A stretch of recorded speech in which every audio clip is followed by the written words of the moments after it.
Tilbury, the river takes a couple of dramatic right-hand bends before passing under Britain's finest one-way bridge. Traffic only travels south across the QE2. A tunnel copes with the northbound flow. It's a great-looking structure, but throughout most of the working day, it's jammed with slow-moving traffic. This is ridiculous. You can see that one end of the bridge is the traffic's flowing pretty well.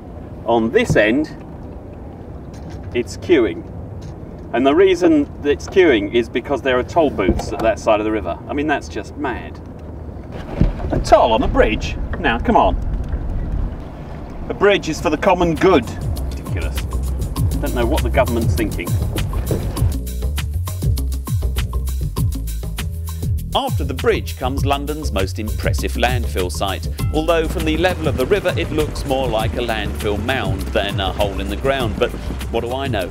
It provides plenty of fast food for uncounted thousands of gulls. Bird control is clearly a bit of a problem, and this is the sort of place where bird flu will get into the UK.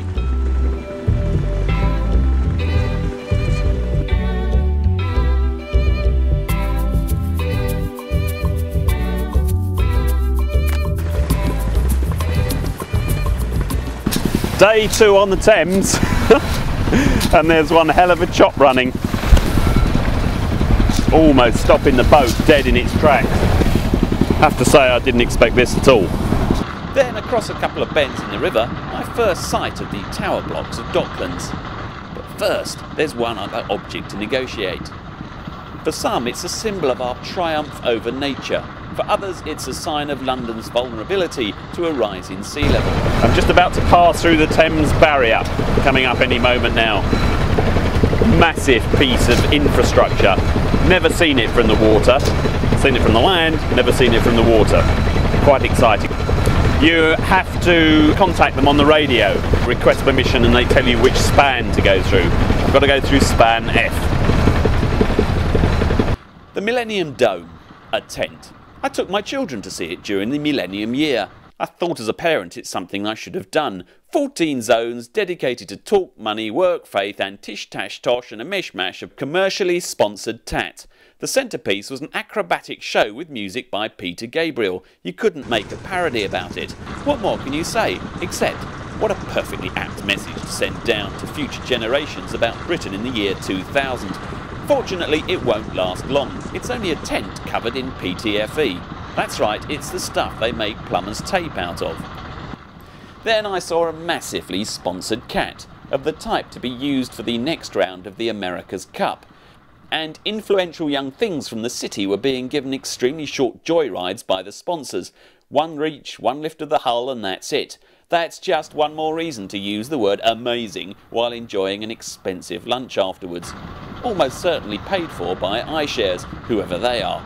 Of course, I might be entirely wrong, and what I was watching was some underprivileged children being given the thrill of their short lives. Nah. Just past the Millennium Dome, and river's bent right round to the south, so it's kind of turned into a reach. So I'm going to try turning the engine off for a while. The river's dead quiet. City's not quiet, of course, but the river's very quiet. So I can just feel the power of this tide.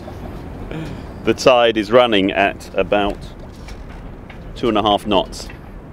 So Genoa's not really doing much, hardly giving me steerage. I really wanted to come up the Thames. I mean, I was born in London.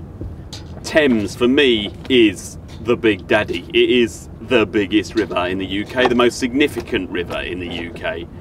You know, the Welsh can talk about the Taff and the Scots can talk about the Tweed and all their lovely rivers, but the Thames is the big one for me.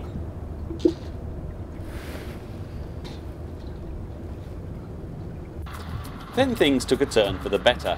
The Greenwich Observatory, one of London's most beautiful buildings and of deep significance to any sailor. But the people in charge of the Thames, the Port of London Authority, have decided to moor one of their trash-trapping barges in front of this iconic building.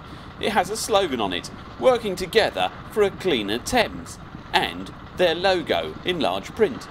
It's almost as bad as those trailers in fields alongside the motorways. The last stretch between the Dome and Tower Bridge does offer some real architectural treats. From the arrogance of Canary Wharf to the few remaining scraps of the old riverfront.